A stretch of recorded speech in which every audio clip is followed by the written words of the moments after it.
حضرت جناب ہور کیفیت کیڑی ہے، نظرہ جھکیوں ہوئی ہیں، ہاتھ پچھے ہیں، ٹردے لے آدھے پیا میرے اللہ کیا میری توبہ قبول ہو سکتی ہے؟ میں تو تیرے نبی دی حال دے دل ڈرا دیتے۔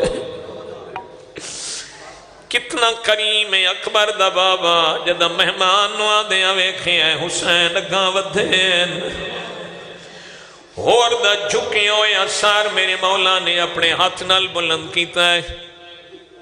فرمائے دینو قبیلے دا سردار نمیاں گلہ نہ کر، نہیں آکھیا اور تو میرا راہ روکے، نہیں آکھیا اور تے میرے راہوار دی لگام وچ ہاتھ پائے، نہیں آکھیا اور تو میرا راہ روک کے کھلوتا رہی ہے، میری عزت علیہ بھیڑی کھلوتیاں رہی ہیں، نہیں آکھیا۔ کتنا کریم کربلا، کتنا حسین لجپال ہے۔ حراد مولا میری توبہ قبول ہے۔ میرے مولا فرمایا اللہ تنو معاف کیتا ہے۔ اللہ اکبر۔ اتھے دو وجہ ہور کو توفیق توبہ کیوں ملی؟ اس واسطے ملی جدہ غریب دا راہ روکیا۔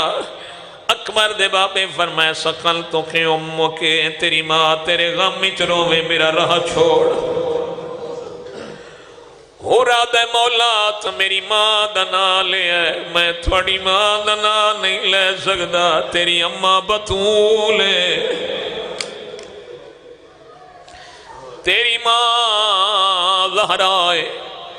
پہلی وجہ احترام سید کونین کی وجہ سے جناب ہور کو توبہ کی توفیق ملی۔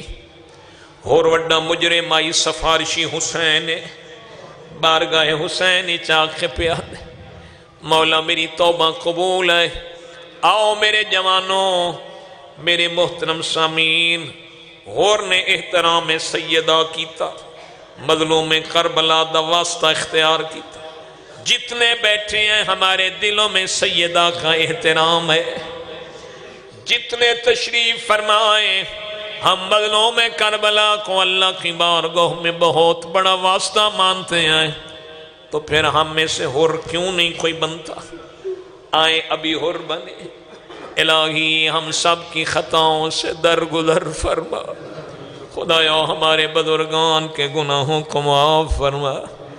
اللہ ہم پہ جو سختیاں مصیبتیں آئیں تجھے 14 کا واسطہ وہ ہم سب کی سختیوں کو معاف فرما۔ معترفان منیبان